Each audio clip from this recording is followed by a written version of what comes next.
Dakar asalaamaaleykum. walaay yàlla na yàlla tàpp xol yëpp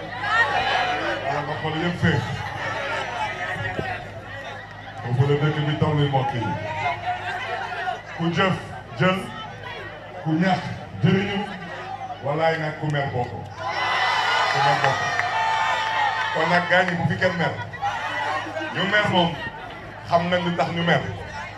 wante incha allah le 17 novembre bi yàggatul dinañ xam ne ni lu yàlla santaane mooy dem julli ji te bàyyi tooñ mbokk yi wax naa ko ci campagne bi nee naa juróom-ñaari weer ci ginnaaw askanu Sénégal dañu amoon yaakaar kenn naxu leen dañu amoon yaakaar bu fort ñu def lu ñu def ñëpp teg ci seen bët ñun nag ñu ay jullit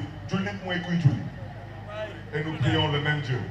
képp kuy julli rek jullit la ñu nangu nag lu yàlla dogal wante nag dafa am ñu bokkoon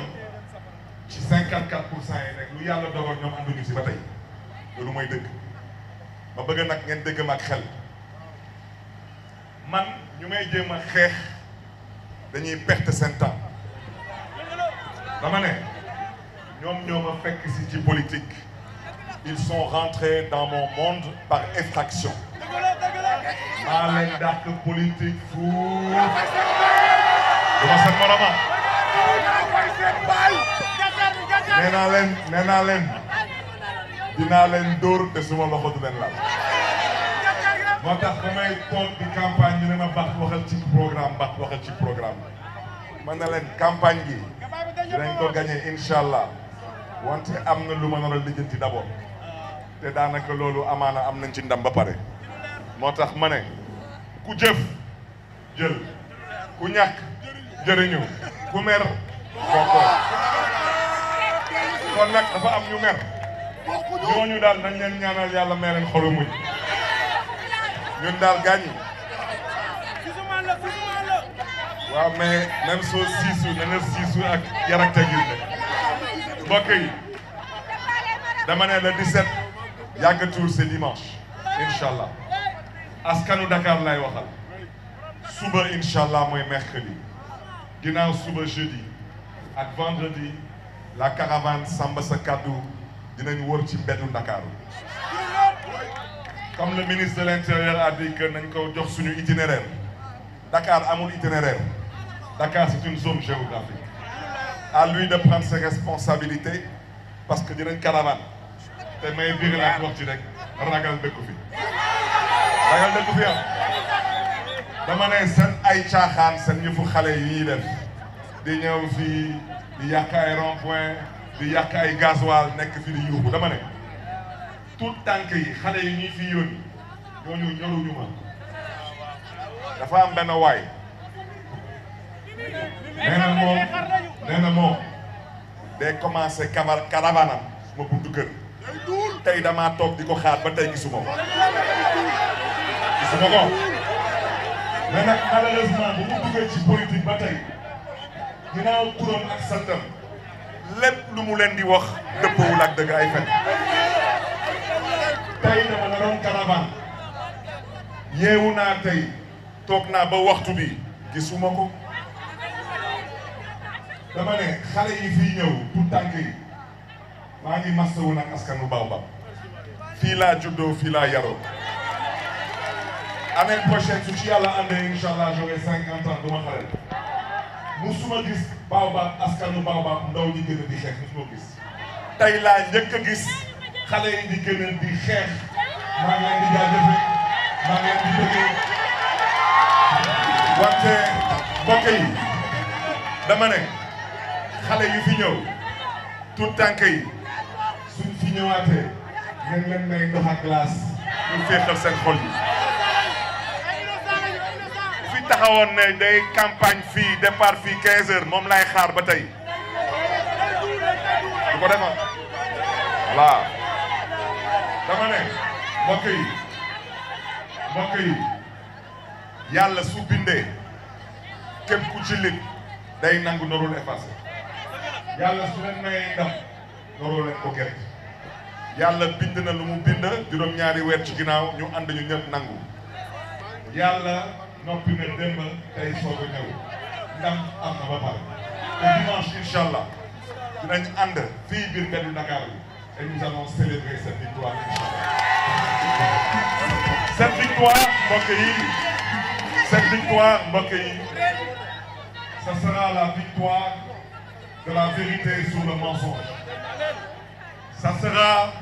la victoire de la paix sur la violence. Ça sera la victoire de l'intelligence sur l'idiotie. Ça sera la victoire des hommes d'avenir sur les hommes du passé et de détail. dama ne dafa am ay nit ruube nañu ba jot ci dara. Ce ne sont que comme des étoiles filantes day romb rek moo tax mën na leen mbokk yi na ngeen ànd ak dal nous allons gagner Inch'Allah le dimanche parce que Dakar malheureusement il y a des banquiers qui ont décidé de faire de Dakar une terre brûlée. Les Dakaroises et les Dakarois ne connaissent pas la violence. Les Dakaroises et les Dakarois ne sont pas des patrons. Mais les Dakaroises et les Dakarois ont dimanche le 17 l'opportunité de montrer leur identité et surtout de remettre les uns et les autres à leur place. Parce qu'il y a des gens qui n'ont pas leur place à certaines postes de responsabilité. Mbokk yi dama ne coalition Sàmm Sa Kàddu Thierno Bocoum wax na ko président Bougane biiralaat na ba ñuy dem yàlla nag ci mbaaxam set la ni rek démb ba campagne bi dooree ba tey démb c'est la seule localité à Saint-Louis où je ne suis pas sorti sur mon toit ouvrant la seule localité foofu kese laa deful caravane taxaw ci kaw convoi bi ci kaw toit ouvrant bi parce que dama nekkoon ci oto bi di wax téléphone mu am fu ñu eggoon ma ne chauffeur bi nañ taxaw moo wàcc dugg ci benn pharmacie am lu ma jënd mën a génnaat et tous les services de renseignement peuvent confirmer ce que j'ai dit. Ils ont arrêté 83 de nos gardes du corps. Sur ces 83 personnes, il y a 8 gardes du corps du président Bougane Gueye Dany. Ces gardes du corps n'ont pas pour mission de tabasser les gens. Ils sécurisent un convoi. Que les militants maintenant se retrouvent à se battre avec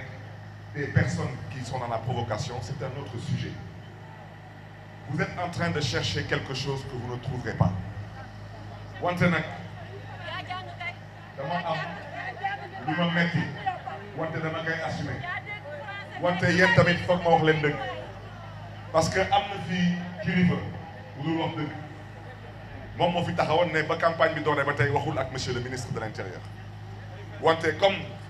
il ne peut pas se retenir de mentir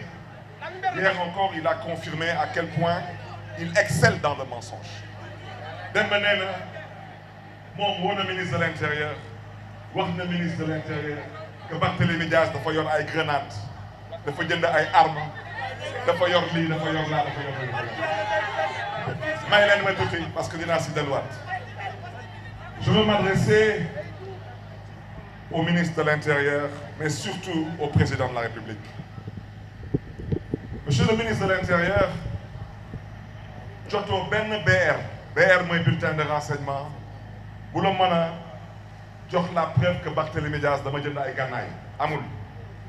amul benn service de renseignement ci dëkk bi bu fi mën a génn benn rapport buy wane ne que dama jënd ay gànnaay wante nag comme waa ji mënul wax dëgg tant que fenul il n'est pas content yàlla dafa amoon lu yàlla dogaloon suma diggante ak moom yàlla boole woon ma ak moom. Monsieur le ministre de l'Intérieur, je vais vous dire ce qui s'est vraiment passé. Ce monsieur est venu chez moi ici un jour à la SICAP Baobab. Il est venu très tôt le matin. Il avait les larmes aux yeux et il avait la peur au ventre. mu dugg fii suma kër fii Baobab. mu ñëw ne ma dañ ma bëgg a rey ma ne ko kenn du la rey. mu ne ma dañu bëgg a taal suma kër ma ne ko doomu ndey du ma toog ci seetaan ñuy taal sa kër. yéen xam ngeen ma lu may wax nii xam ngeen lu tax bëgguma waat kuy waat mooy comme su amee lu mu bëgg a wone wante dama ne je le dis su ngeen tegoon fii la Bible ma waat du may wax man du ma fenkat du ma doomu fenkat mu ñëw fii ci suba si en matin ne ma dañu ma bëgg a rey ma ne ko loolu mënul nekk yàlla du ko seetaan mu ne ma dañu bëgg a taal suma kër mu sàkk ci man ndimbal jamono yooyu nag dëgg la nag jamono yooyu amoon na lu mu doon toogee ma am lu ma def ci moom mu am ay bagages yu mu gis ci man parce que dëgg dañ koy wax rek ñun lépp lu ñu def ci politique dañ koy assumer lépp parce que yàlla rekk dul juum def nañ ay yëf peut-être su dem nekkoon tey amaan nañu defee ko neneen bu mu ko waxee ma am lu ma teg ci loxoom am lu ma ko won ba am lu ma ko jàngal moom te mu may dégg bu nga xam ne ni musul gis dara ci àdduna ci ay mbiru gànnaay voici monsieur le ministre de l'Intérieur la vérité cette personne n'est rien d'autre qu'un bonimenteur qui a fait que vous racontez ce qu'il a vu chez moi et je l'ai dit kese leneen amu fi dama ko jox ay bagages jàppale ko boole ko ak ay nit ma jàppale ko te aar njabootam te bu may dégg dama ne il faut pas avoir une mémoire courte moom bañ koy jàpp moom ñu jàpp toute sa sécurité je vous invite vous de la presse à revoir les archives pendant 9 jours il a été escorté par tout mon personnel de sécurité ñëpp ngi fi les archives sont là il connaît toutes ces personnes pendant 9 jours jëndul essence jëndul sandwich il a été escorté par mes gardes du corps et mes véhicules avec mon carburant et ma logistique. Tu n'as jamais vu dans ta vie une arme à feu. Moi, j'ai eu un permis de d'arme. maa la woon fetel maa la woon nu ñuy charger arme maa la woon chargeur maa la woon lépp tey ngay taxaw di ma yolle su la neexee wante dinaa la wax ñaari baat du man ak yow du man ak yow parce que man dama doon wut dëkk bi juróom-ñaari weer ci ginnaaw askan bi ne ma du yow yow la askanu Sénégal tànn kon nag cooli ñëpp du man ak yow te ala kulli al man ak yow dinañ daje mais yàkkamtiwuma la cooli bi yëpp yow la ak askanu Sénégal juróom-ñaari weer ci ginnaaw dañ leen fen ba ñu am yaakaar ci yow ndeysaan wante tey lu tax ñuy sant yàlla mag ak ndaw góor ak jigéen ku la bëgg ak ku la bañ ñëpp nangul nañ la dara Sénégal kuy fen yaay seen baay fen nga ba fenal sa bopp fen nga lu nga xam ne du sa at te du sa génération moo tax da nga xool lu ngay lijjanti sa conflit ak askanu Sénégal parce que si tu penses une minute que 83 Sénégalais dina ñàkk seen bakkan muy nul ngay continuer di leen di woo ci gàtt sa rek sa da ngay fooyee sa xel tey nag dama doon toog di la xaar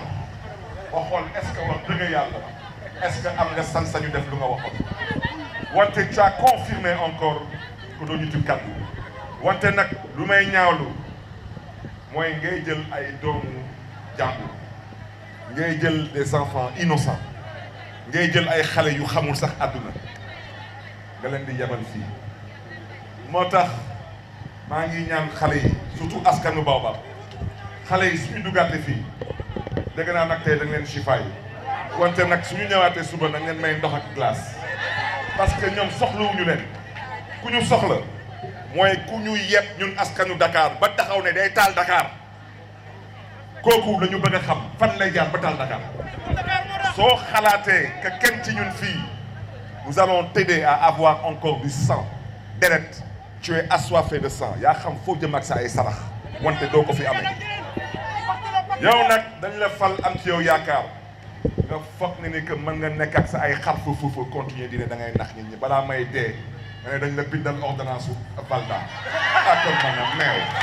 waaye moo mën a meew waay moo mën a meew waay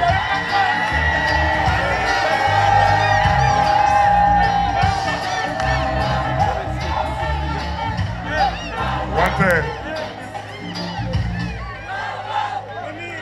mbokk yi lu tax ma dama ne leen dafa mën a meew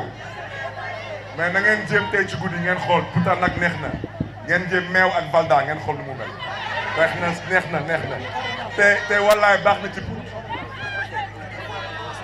non bii ordonnance la Bougane soo continuer nii nag dinaa saisir l'ordre des médecins parce que amoo droit di joxe ay pastilles Valda te amoo ordonnance wax dëgg yàlla mbokk yi fu ñuy daanelee bañ a guddal il nous reste 3 jours nous avons qu'un seul objectif c'est de convaincre sans contraindre le peuple de Dakar et le peuple du Sénégal en général. Vous devez vous mobiliser. Le Sénégal n'est pas une terre brûlée. Le Sénégal n'est pas une terre de violence. Le Sénégal n'est pas un pays de guerre ou un pays en guerre. Le Sénégal est un pays qui aspire au développement, à la paix, mais surtout à la sérénité, à la lucidité, à la responsabilité. Peuple de Dakar et peuple du Sénégal, vous avez rendez-vous dimanche avec votre avenir. Le monde vous observe. Vous n'avez pas le droit de faillir, mais vous n'avez surtout pas le droit de suivre certaines personnes dans ce qu'elles veulent. Ce que ces personnes veulent, c'est malheureusement vous transformer en ce qu'elles sont, les incapables. C'est la raison pour laquelle évitez de parler de déclinaison quinquennaux et décennaux, et évitez surtout d'accepter de verser dans le jeu de la manipulation, dans le jeu de la violence et dans le jeu de la terreur. Nous allons ensemble, main dans la main, construire ce pays, construire l'avenir de nos enfants dans la paix et la sérénité. Que Dieu vous garde et que Dieu vous bénisse. Merci.